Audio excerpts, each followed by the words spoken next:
With this assessment, we're going to check a couple different things. We're going to check ankle plantar flexion, the ability to kind of straighten the ankle.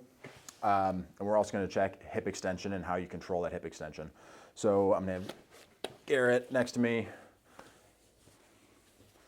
And all I want him to do is sit his butt back to his heels.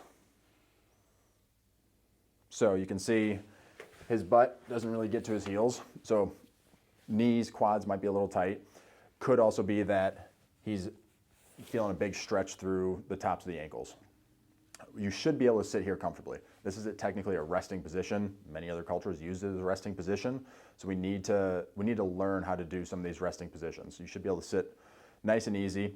But from here, what I want him to do is he's going to come to a standing tall position. And he's going to come back down. And what I want you to watch is what happens to his back. So go ahead, come up. As he comes up, his back starts to arch a little bit. So we did, in a previous video, the Thomas test, or the hip extension test. We saw he might have been a little limited. This just confirms it. So we know that he's going to need to work on some hip extension if he's going to start running more mileage throughout the week. Go ahead a couple more times.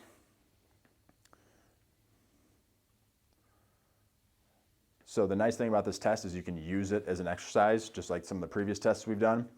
What I want him to do, I want him to think about tucking his tail as he comes up to engage hamstrings and glutes.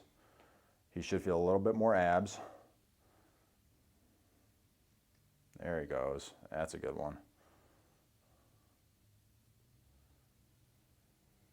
And I'm going to add one last thing.